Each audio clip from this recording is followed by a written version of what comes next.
lagi tu, budak kita kira duit tu silap. Silap belah kita jadi kurang tu tak apa, silap balik pembeli tu. Dan dia nya bukan sengaja nak tipu, bukan tipu. Sepatutnya duit tu makan tu jatuh misalnya RM17. Dia pergi kira RM18. Jadi RM1 tu haram. Kita tak tahu ni. Kita tak suruh pun. Dia pun tidak nak buat. Bukan sengaja dia. Silap. Zakat tu ialah nak buang duit RM1 tu supaya jadi halal. Sebab tu zakat ni tidak boleh diberi kepada untuk buat masjid, tak boleh. Pasal dia duit tak elok. Dia zakat ni untuk manusia je.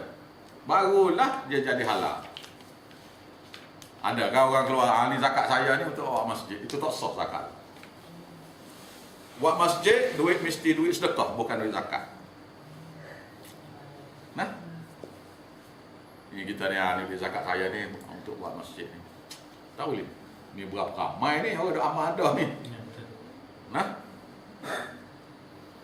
orang dia ingat belajar Quran ni, kadang-kadang cerita-cerita dah, hukum hakam pun ada semua dalam ni. Jadi yang detailnya daripada hadis Nabi lah. Yang detail, yang kasarnya daripada Quran. Nah, buat sekolah ke. Nak buat sekolah pun tak boleh, apa pun tak boleh. Tak boleh. Nak buat sekolah ke, nak buat rumah untuk fakir miskin ke, tak boleh lah ke. Lepas tu jadi hukum kita, kita buat rumah untuk orang fakir miskin. Tak boleh. Dia kena beri duit tu pada fakir miskin. Fakir miskin tu dia nak buat rumah ikut dia lah. Awak tanya dia, okey, kalau awak buat rumah berapa perlu? Dia kata kita nak 20,000 misal. Kita orang miskin kan, dia buat cara dia tu 20,000. Kita ambil duit 200, kita keluar zakat kita 20,000, bagi pada dia. Ni kena kira ni, saya beri awak belanja sikit, siapa saya bagi. Oh tak boleh. Ikut dia lah. Biasa dah orang fakir miskin ni, dia ada penyakit. Penyakit apa?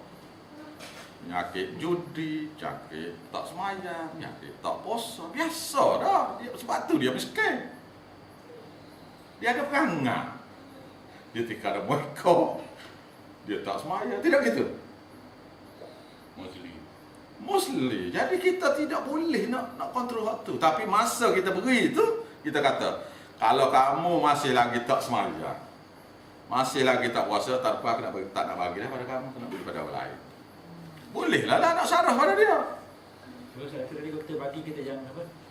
Kita bagi zakat juga. Kau jangan boros, kau jangan. Oh tak boleh lah, betul. Maksudnya kan kau bagi kau duit ni, kau jangan gunakan untuk jangan kau. Tak apa, itu kita nasihat tu tak apa. Yang saya kata jangan nak kontrol duit tu tak boleh, tak boleh. Masa tu kita boleh nasihat pada dia. Dia kamu tak semayang, kamu kena semayang, kamu kena puasa, jangan berhenti daripada judi. Jangan mau apa semua sekali kita boleh saran pada dia. Tak ada masalah. Pasal dia akan dengar masa tu. Ni zakat ni kita kena beri pada orang semayang aja. Tak nak dia kena dengar duit tak dapat lagi. Tak ada lagi. Ni jadi ni kita tak boleh bagi ni, dia ni tak semayang ni. Tak boleh bagi zakat. Dia tidak ada syarat zakat tu, lagu tu tidak. Zakat orang Islam. Dosa dia. Dia biasa dah. Dia ada perangai orang miskin ni. Ada perangai, biasalah, bukan semua tapi. Bukan semua, biasanya ada. Biasanya yang tak semayang, yang tak puasa tu ada perangai dengan judi, apa lagi lah, tikar mereka. Jadi kita tak nak bagi pada dia. Dia duduk sungguh situ dia. Yang kita pula tak bagi pada dia. Jadi kita nak syarah pada dia, dia mana nak dengar kita. Kalau kita keluar zakat pada dia, dia boleh jadi dia dengar. Tak? Gitu lah. Nah. Ni sikit sebanyak tentang zakat tu. Nah. Zakat ni pula tidak boleh kita ni zakat saya ni 22,000 ni zakat ni. Nak bagi ni ramai orang ni. RM10 seorang lah. Tak boleh lah. Ada zakat dia keluar kai plekat. Dia belikan berdosa-dosa dia beli. Kai plekat asal seorang. Zakat saya ni. Tak boleh. Dia yang boleh keluar zakat kain ni ialah yang meniaga kain. Kalau orang tu meniaga kain boleh keluar zakat kain. Tak ada masalah tu. Dia berniaga kain, keluar zakat kain. Kalau tidak berniaga kain, jangan beli kain untuk beri zakat pada orang, tak boleh. Kalau untuk kira saya, Itu duit dah lah, tak boleh dah. bukan bagi makanan. Tak bukan jam buka. Ni zakat saya ni bukan makan free hari ni. Tak boleh lah kita. Tak boleh lah kita. Kena Ingat. bagi. Kena bagi. Lepas tu tidak boleh kita beri tu, kita tak boleh beri zakat tu sampai dia nak guna tak berguna duit tu. Sikit sangat. Kita beri tu RM5 seorang. Dia nak beli beras pun tak boleh. Tak boleh. Dia kita beri zakat ni orang tu kurang-kurang kita kata dia boleh beli beras kampik kau. Tak? Dia boleh beli beras kampik, ikan dia boleh beli. Kuat seminggu kau. Ustaz, ada tak boleh bagi zakat tu berbentuk gula, beras, beras? Tak boleh. Tak boleh. Tak boleh. Kita tak boleh nak tolong kontrol duit dia. Dia ada nak guna dia. Dia tak beritahu kita. Bukan dia nak bagi hutang ke apa. Dia nak bayar hutang kau apa kau kita tak tahu. Mana dia ada yang betul amat dia lagi. Oh, dia ada utama dia kita tak tahu. Mungkin dia tak boleh gula kan. Kena beringat Nak bagi tu. hutang kawan dia ke apa. Dia bayar hutang kau apa kau. Ha? Dapat gula dia balik buang rumah. Oh. Tak boleh lah betul dia. Lepas tu kita keluar zakat pula. Ni RM10 seorang dia tak boleh. Kita ada zakat 2,000 misalnya zakat kita nak keluar 2,000 contohlah nah. Okey, sekarang ni kita nak beri ni kita nak beli semua tak boleh. Tak boleh memuas hati semua orang. Kita tengok yang paling miskin jiran kita tu. Kita kata 500 ni dia boleh dah beli lauk, beli beras untuk apa Ada bayar rumah. sewa rumah ke apa untuk sebulan. Tak apa dah. Selesai dah masalah dia untuk sebulan. Adakah duit lain dia memang ada lah pendapatan sikit-sikit yang lain. Gitu. Ni bagi RM10. Dia pergi anak dia sekolah pun satu hal tu. Nah, ni masalah sekarang ni lah Masalah sekarang ni. Tak boleh lah ni gula ke beras ke. Jangan. Kalau kita berniaga beras, memang zakat beras, tak apa tu. Kita berniaga gula, zakat gula, tak apa. Kita tokek gula kan. Kita tokek gula. Kita tokek beras. Tapi lebih baik sekarang ni nilai duit lah. Pasal dia duit tu boleh guna untuk semua perkara kan. Wal mufu nabi ahdihim, dan hendaklah kamu sempurnakan janji-janji kamu. Janji-janji mereka yang mereka telah janji. Iza ahadu, apabila mereka berjanji. Jadi ni perintah Allah Taala ni. Perintah ni.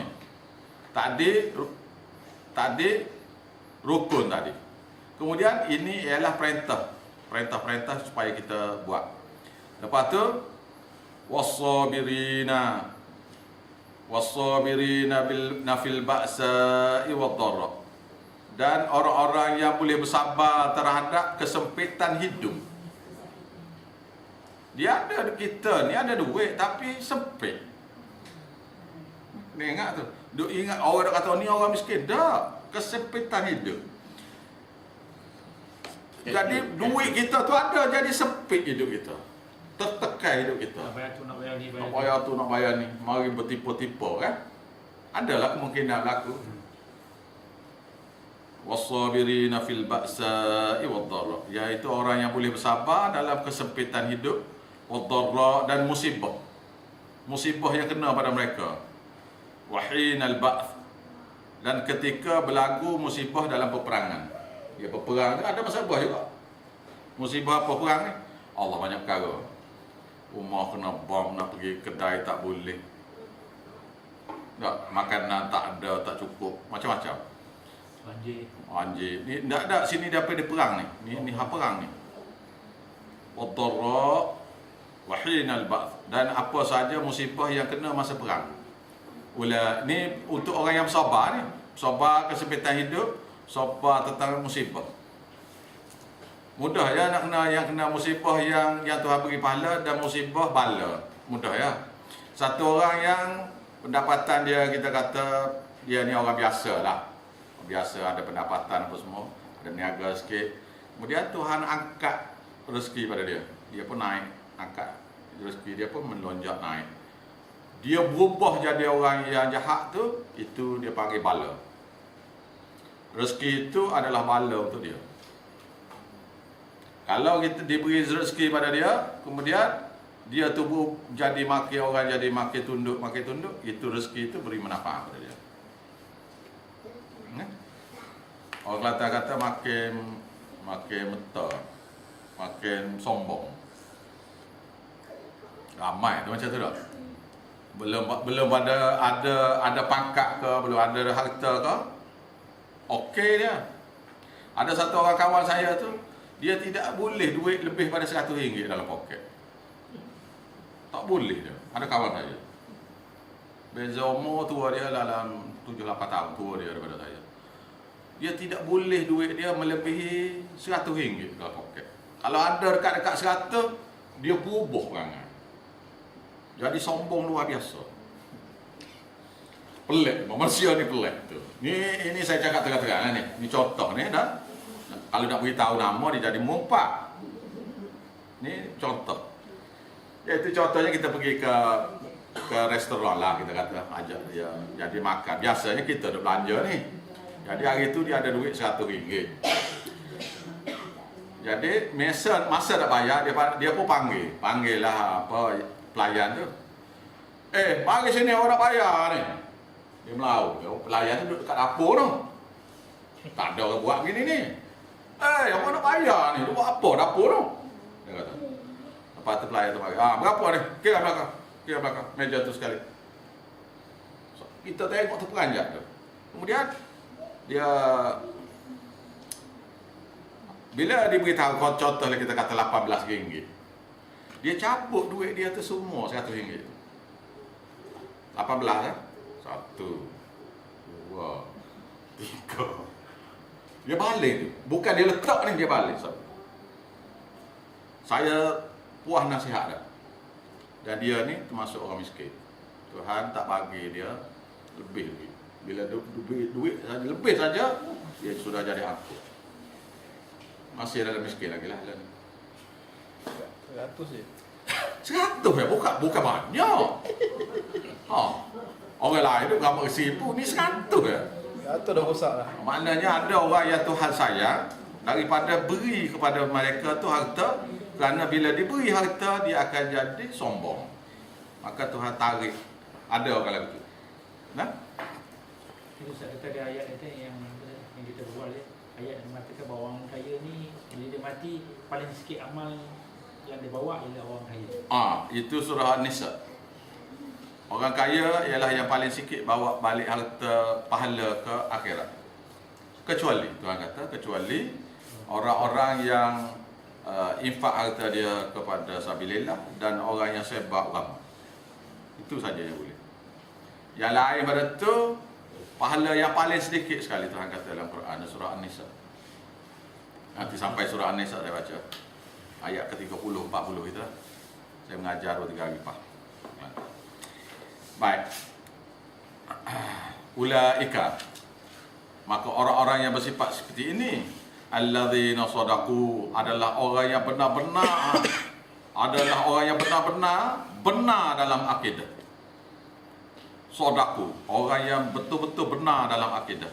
Wa ulaika humul muttaqun, dan mereka ini adalah sebenarnya orang yang bertakwa, takut mereka pada Allah. Jadi nak tahu kita ni orang beriman sempurna, ya tadi kita beriman, saya ulang maknanya dia tidak penting mana, dia tidak bincang kiblat ni gini dah. Bila kita tengah bangun tengah malam duduk di hotel,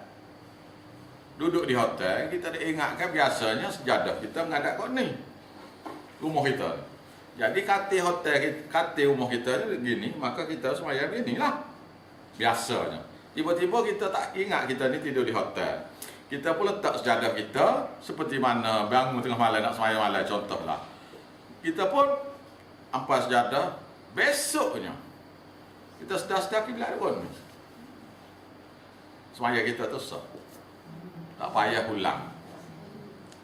Kalau sembahyang fardu sekalipun tak payah ulang.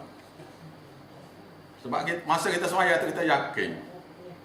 Dia bukan masalah menghadap di mana-mana tu yang penting. Masa yakin tu yang penting. Contohnya duduk dalam hutan ke apa ke, tak tahu matahari di mana kan. atau malam gelap gelita, tempat yang tak biasa. Yakin tu mana sah? Iaitu orang yang beriman sempurna pada Allah. Saya ulang beriman sempurna pada Allah bermakna tidak syirik pada Tuhan. Wal akhirah, wal yaumil akhirah, percaya pada hari akhirat. Dia senantiasa bimbang kepada akhirat. Bimbang takut masuk neraka, berharap untuk masuk syurga dan berharap untuk jumpa Tuhan. Wal malaikah, dan dia mereka yang beriman dengan malaikat, percaya malaikat ni adalah hamba Allah. Wal kitabi, dan percaya pada kitab Taurat, Injil, Zabur serta Quran. Wan nabiyina, dan percaya pada para nabi. Lepas tu yang lain tu berkenaan sedekah. Itu sedekah sini ialah sedekah yang paling kita suka. Lebih-lebih lagi kita beri itu kepada kerabat kita. Bukan setakat beri harta, malah kita kena senantiasa hubung silaturahim. Wal yatama, dan beri sedekah kepada anak yatim. Wal masakin, kepada orang miskin. Wal nasabil, kepada orang yang sebab agama. Wasailin, kepada orang yang meminta-minta. Orang minta-minta ni tak semesti dia tu fakir miskin tu. Tak semestinya ni yang kita duduk kat restoran tu, mari orang minta-minta tu. Itu bukan yang tu. Yang tu memang kena beri yang tu. Kalau kita tak boleh beri, jangan kata kamu pergi jauh-jauh, tak boleh. Nak kata mesti kita minta maaf dengan dia. Kena buat baik dengan dia. Yang meminta sini ialah orang yang telefon tu. Orang telefon tu dia telefon tu, dia nak boleh telefon tu, dia sudah fikir tu 2-3 hari dah fikir. Nak guna bahasa macam mana nak beritahu tu masalah dia. Lepas tu kita pula buka beg. Tengok saya duit tak ada, tunjuk beg kosong. Tak boleh.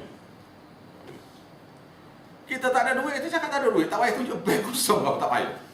Jangan cakap bohong, gitu cukup dah. Tak.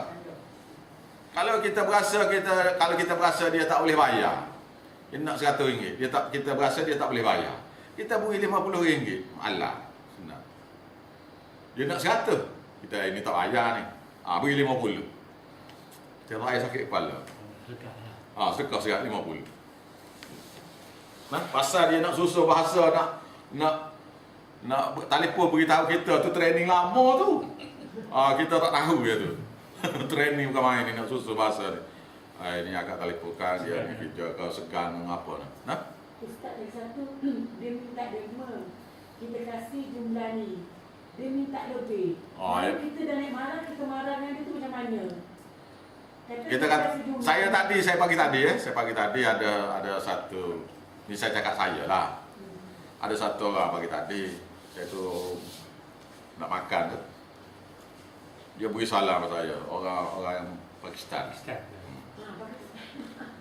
Lepas tu jadi saya dia kata jazakallah sabilillah. Kita bertahu lah minta sedekah ni. Saya pun ambil duit, beri pada dia. Dalam poket kita tak ada RM50. Dia kata RM50. No, kita jawab no, RM1. Gitu ya. Ustaz dia kerja kita, Ustaz, dan lama kita terpaksa marah. Dia tak boleh. Dia orang Pakistan ni, orang Pakistan India ni, dia pesen dia, kita kena kasar dengan dia. Dia pesen dia. Dia pesen, dia cakap ni sama kita. Dia bangsa dia tu memang dia dekik pelik nah. Awak buat baik sudah. Negro tadi. Saya masa saya mahal dah. Kalau ada orang Indonesia mahal dah. Saya pergi ke Indonesia dulu. Jakarta. Katanya orang pelacur tu kata, awak kalau tak nak beli, awak jangan beli belakang. Awak jangan beli. Kalau awak nak beli, awak beli. Kemudian awak jangan tanya dah lagi dengan media sebelah. Jangan layan dengan orang lain. Kita orang Melayu ni tak datang hati kita ni. Orang ni bang. Kita bertanya apa? Bila tanya tu naik pakai tapak dia. Kena lagi kita. Jadi pegawai pelacur dah beritahu. Kita ni pesen lagu tu. Kita pesen lembut kan. Kita tidak pesen dia kejar gitu. Bila dia kejar kita berasa terpaksa. Jadi saya pergi ke Pakistan. Orang Pakistan kata awak jangan sedekah. Jangan sedekah. Awak jangan sedekah. Siapa turun di airport tu? Pelajar-pelajar sana kata, awak jangan sedekah. Kalau awak nak sedekah, awak masa dah nak naik bas tu baru awak pergi. Masa awak turun jangan. Jadi dalam banyak-banyak tu kita pun terlupa masuk di restoran kan. Masuk di restoran. Ya lembek dia lah kan. Kita pun beri tu macam apa? Ayam burung nasi. Allah tak boleh nak makan. Kita penuh bagi semua, penuh. Maknanya kita kena tahu resam dia lah. Pasal orang Melayu kita tidak gitu. Dia orang dia lah gitu. Orang Pakistan. Yang peniaga Indonesia ni pula, kalau kita start beli, dia tekan. Jadi kalau kita nak beli, kita beli kuat tanpa. Bah pelacur tu kan? Berapa? Berapa? Kalau nak beli gitu. Kalau turun ke bawah beli, sudah. Saya kata ni di Jakarta lah. Dah 17 juta kan. Sekarang 30 lah. Sekarang 30 dah. 17 tahun bila tu? 30 dalam 30 juta sah. Dia ni masalah ramai. Jadi macam orang Pakistan ni, kita jangan layan dia. Ada kawan saya tu dia layan. Bila dia layan, hari-hari telefon minta demo. Hari-hari. Pasal dia tahu orang kita ni bila didesak-desak dia beri. Maka dia desak atas kelemahan kita lah. Baik, kita sambung Lama sudah sebahagia ni hari ni. Tapi dia banyak cerita tu. Zakat, sedekah, sembahyang. Ini start hukum lah ni. Kita dah belajar selama ni berkenaan dengan tauhid. Itu yang lari ramai ni. Dia tak tahu bahawasanya lepas Ramadan ni dia ada berkenaan dengan hukum hakam ni. Yang patut dan tak patut kita buat. Ni ada hak kahwin, ada ni macam-macam. Pesaka ada belakang ni. Nah. Baik, ini bahagian kedua lah. Bahagian kedua surah Baqarah. Ada nak tanya lagi? Ada. Baik, ini bahagian kedua surah Baqarah. Ayat ni dia panggil Ummul Munazimah. Ini guru saya lah yang bubuh, yang beri nama lah. Tak ada kitab-kitab lain ada beri nama gitu. Dia belajar daripada guru dia. Jadi saya bila belajar juga, jadi kita guna juga lah. Dia panggil Ummul Munazimah, iaitu cara-cara untuk dapat kesempurnaan hidup manusia dengan manusia atau muka bumi. Ini undang-undang. Undang-undang manusia dengan manusia di atas muka bumi. Dia panggil Ummul Munazimah, kesempurnaan hidup lah. Iaitu berkenaan dengan jenayah. Jenayah dia ada kisah, dia ada dia ada kias dan dias.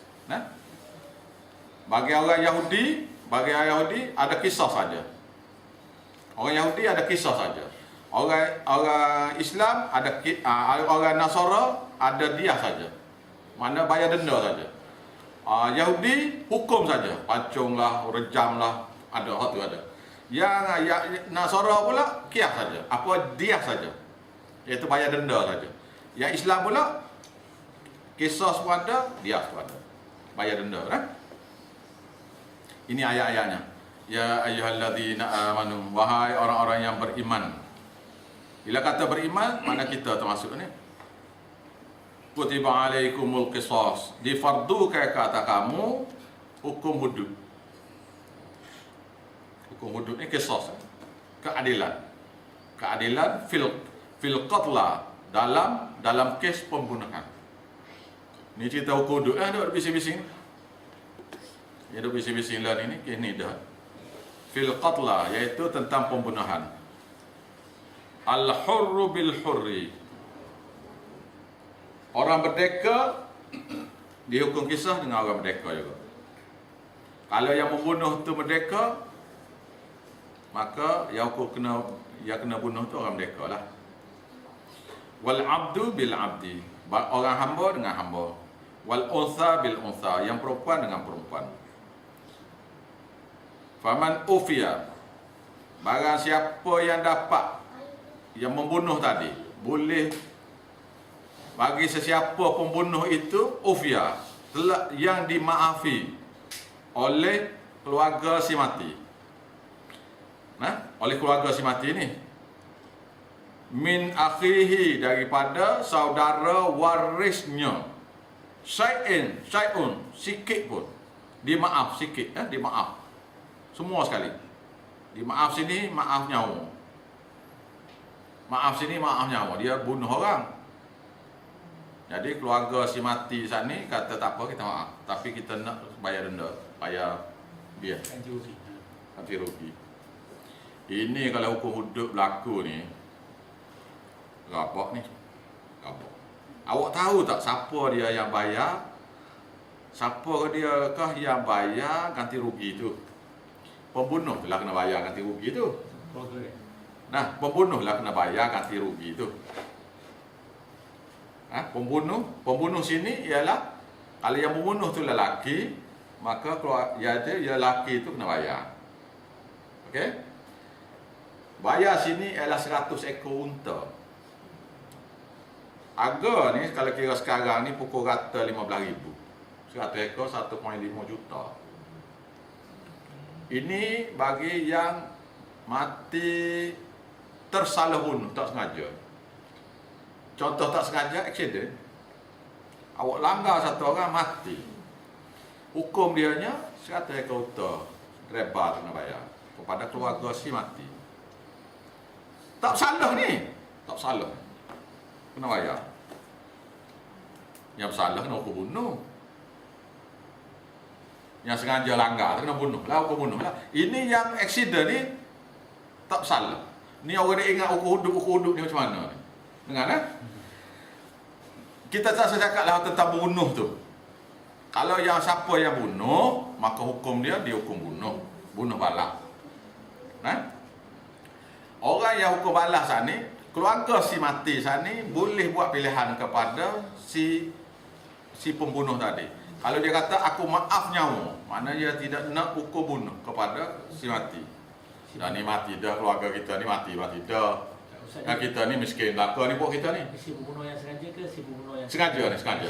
Ni yang sengaja ni. Nah, yang sengaja ni. Jadi dia bunuh orang.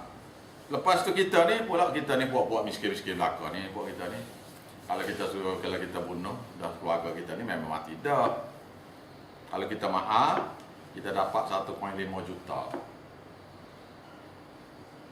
Bolehlah apa hidup sikit-sikit. Maka dia bukan 1.5 juta ni, 50 ekor unta betina yang bunting,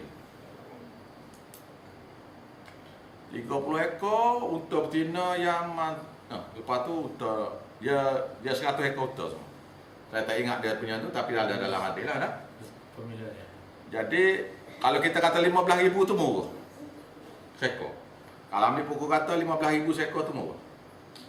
Dia pergi boleh jadi 20,000 satu ekor unta. Baik, mana-mana 100 ekor 2 juta lah kita kata. Jadi pembunuh tu lelaki. Dia bunuh pula lelaki. Jadi dia kena bayar denda oleh kerana jadi dia ni tidak dihukum bunuh ni. Tidak dihukum bunuh pasal keluarga dia maaf. Siapakah keluarga ni? Anak dia kah? Tak. Bini dia kah? Tak. Iaitu keluarga si mati daripada lelaki. Adik-beradik dia dia kena bunuh tu lelaki, adik-beradik lelaki dia. Berapa beradik dia? Anak dia yang lelaki, anak dia yang lelaki. Anak yang perempuan tak? Anak yang lelaki saja. Kalau bapak dia bapak lah. Kalau bapak pun kena. Lepas dia tak boleh bayar, adik-beradik dia kena bayar. Adik-beradik dia habis juga. Habis dia ambil bapak dia punya. Ambil datuk saudara dia punya. Adik-beradik bapak dia pula. Bapak saudara lah pula. Nak faham? Lepas tu anak saudara dia pula. Bankrupt ni. Yang main-main. Bankrupt keluarga ni. Tak bayar J semua sekali dengan keluarga tu sekali. Semua J habis. Pembunuh tu memang kena J dah. Yang ni pula. Yang pembunuh tu memang tak ada duit dah. Tak ada duit, sorry adik-beradik dia.